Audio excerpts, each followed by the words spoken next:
A dialogue al-Mahdi with Imran Khan and Allah's plan.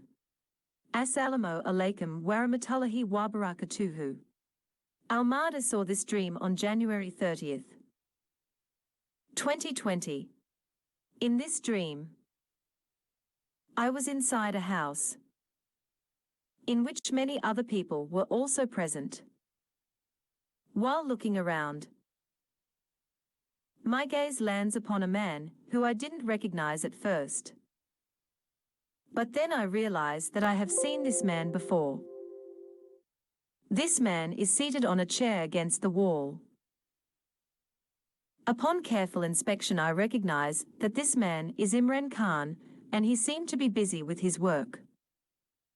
Eventually, I get occupied in my work.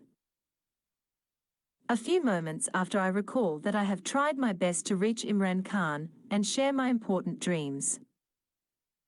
And now that I have this opportunity, I should take advantage of it and speak to him. I reach closer to Imran Khan,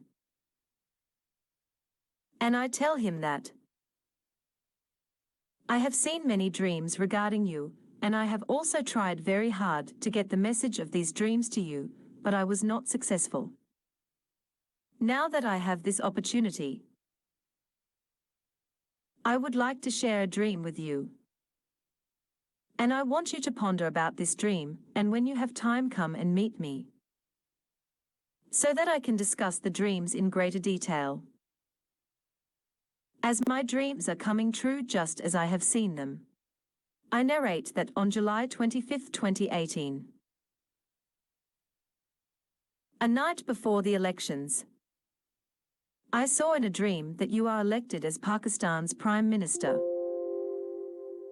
But you struggle and fail to fulfill the promises you had made to the people. On the contrary, you are forced to withdraw and regress on your promises, different from what you had previously planned. I have also seen the reasons to why you have continued to fail in my dreams. After saying this, I step back and suggest to contemplate about what I have said to you. And when you get a chance, take some time out to meet me. I then move away, and it eventually gets dark, night time. I am in the same house, and I see that Imran Khan is walking with a few other individuals. Upon seeing me, he approaches me and asks me, "So tell me, what dreams have you seen?" I tell him, "Take some time out of your schedule and give me adequate time so that I can properly explain these dreams to you in detail." In that moment, I notice that he is not taking much interest. So I start explaining a little more of my dreams. I say that I have had more dreams about you. For instance, I've seen that the people surrounding you do not let you work, give you incorrect advice and misguide you. And they report incorrect information on the progress of their work, when in reality the opposite is happening in Pakistan. Within your party, there are opposing members who have formed internal rifts and groups. And the coalition members are also pressurizing you. I also state that I have not made up any of this information. I have seen all this in my dreams, and have uploaded my dreams as I saw them on YouTube on earlier dates. If you wish, you can verify this information yourself. And I have also seen in my dreams that Usman Buzdar will cause the most damage to your party and hurt its reputation. Upon hearing this, Imran Khan realizes that I have proof for what I say, and he takes more interest in the dreams. He proceeds to further discuss with me. He asks, "What other dreams have you seen?" Nearby in the room, I saw two chairs, and we both sat on these chairs as I began to explain my dreams to him. I say that in the dream I saw on July 25, 2018. I see that you have become the Prime Minister. But you face so many difficulties and problems that you are unable to fulfill your promises. Internal party rifts, grouping, and pressure from the coalition also hinder your activity, and you become fed up of these circumstances. You also say, "Why are these people not letting me work properly?" Nevertheless, aside from these things, the most detrimental action that you have done was when you bowed down to prostrate to the shrine in Pakpatan, as it was shirk. And remember that you yourself said that you will not bow down in front of anyone except Allah SWT. Upon hearing this, Imran Khan interrupts me and states, "No, I did not prostrate to a grave. I just kissed the floor, and people have taken this incorrectly and propagated against me." I respond by saying no. 2 days after you had prostrated, I saw another dream in which I was shown that even if someone bows, like performing a ruku, in front of anyone else except Allah, that person has also committed shirk. Remember that you yourself used to say Iyaka Nabuduwa Iyaka Nasteen. And just to become the Prime Minister you bowed in front of someone other than Allah. This is the reason why you no longer have Allah's help. You have also not repented or asked for forgiveness for your actions. I also saw in another dream that you prioritize on addressing the bigger problems in Pakistan and reduce the current account deficit. In doing so, you forget to focus on increasing prices and inflation, which increase abruptly and reaches a point in Pakistan where you are not able to control it. Despite your many efforts, in this situation, the citizens of Pakistan and the opposition advise you that the economy is failing and not functioning correctly.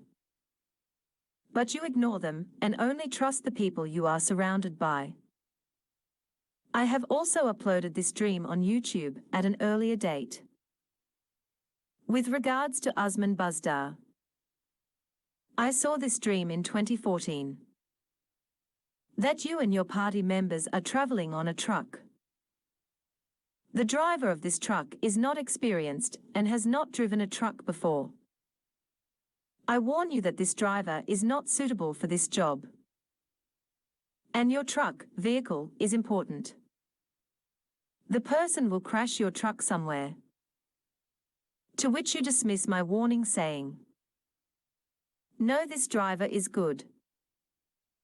Just watch, he will drive this truck very well." After a few moments, my warning comes to pass, as the exact same thing happens. Regarding what I had warned you about, the road you were traveling on was leading towards a sharp roundabout. And the driver Usman Buzdar gets frightened upon seeing the sharp turn. And instead of slowing down, he speeds up the truck and crashes into a nearby building. In this particular dream, I saw that many of your party members get injured in this accident. And some even die. In 2019, in another dream, I was shown that this truck driver is in fact Usman Buzdar. And he is accompanied by another person in the driving seat. Now you can examine your own situation and see that this dream has come true, as you cannot replace this driver, Usman Buzdar, nor can you continue to rely on him, keep him. Also recall that when the elections were near, you began to fear in your heart that what will become of you if you do not win this election and do not become the Prime Minister of Pakistan. You were also fearful and worried when your party did not win enough seats to form a government. Thus you were forced to form a coalition government. I was shown all this in my dreams. And I was also shown that you should not have formed a coalition government. In fact, you should have only relied and trusted on Allah's help, which you didn't do. Upon hearing this, Imran Khan responds back and says, "The government cannot be formed unless you have majority of seats, and we did what was right." I answered, "No. You were fearful in your heart that you may not be able to win enough seats again." I then asked Imran Khan, "How many seats did your party win in 2013? He replied back saying, "We had 30 seats. I respond by saying, "No.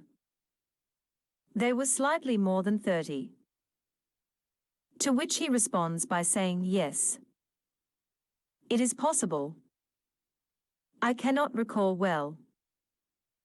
Then I ask him how many seats his party won in 2018.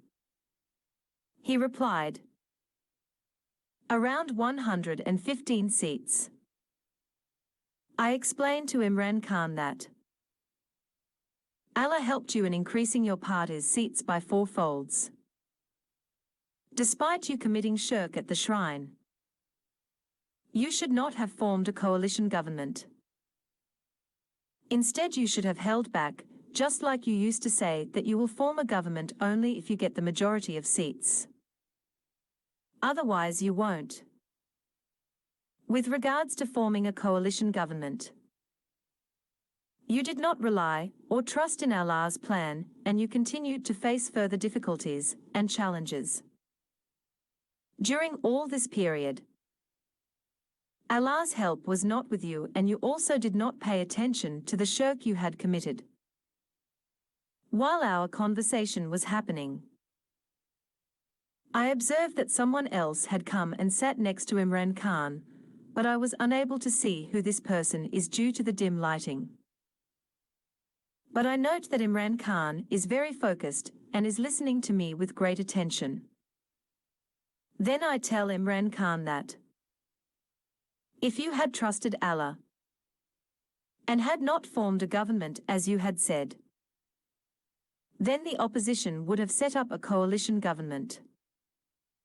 This would not have gone well with the public, and the citizens of Pakistan would have increased their trust, respect and resolve for you, as they had not experienced your governance yet.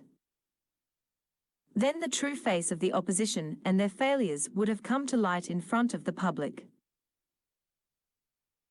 They would have realized that the same people have returned to governance and have caused a rise in inflation, and that law and order is not being implemented appropriately.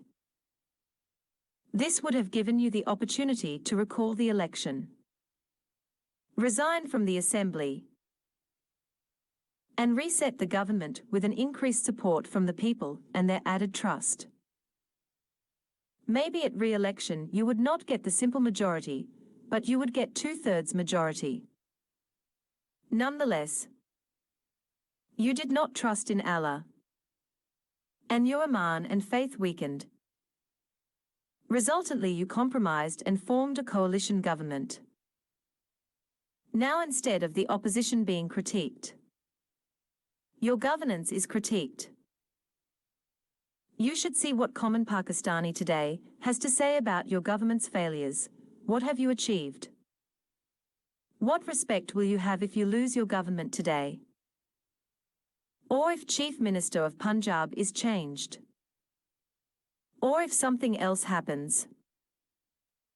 People will remember you as the worst PM in this history of Pakistan. They will say, once there was Imran Khan who came and made many great promises, but alas, he failed miserably. At this point I see that Imran Khan is listening to me very attentively, and concludes that the way this person is talking about me is unlike anything I have heard from anyone else before. And he expresses his content with a smile.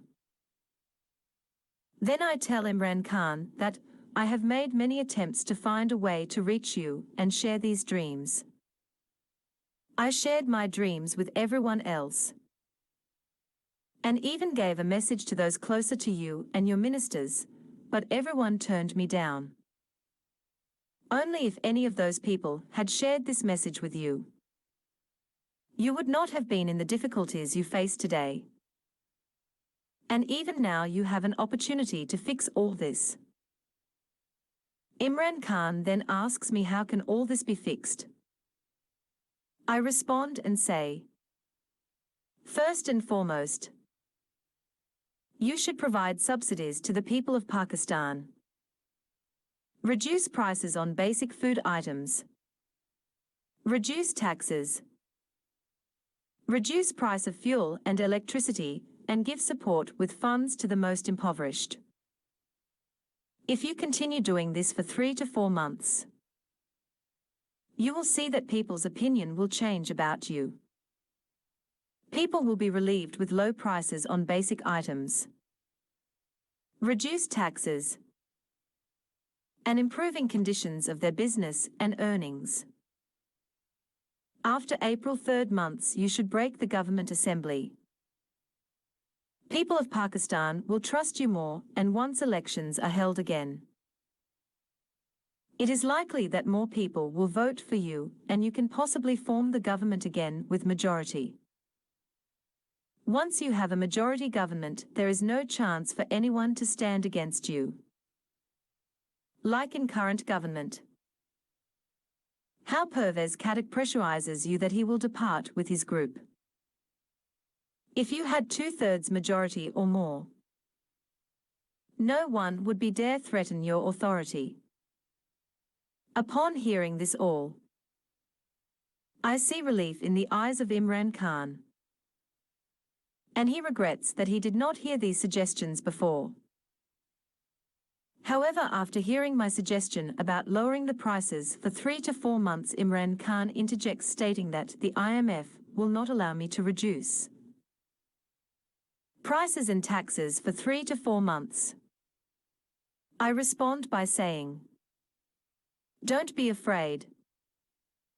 You are still worried about what the IMF will do and what kind of pressure you will encounter on an international level.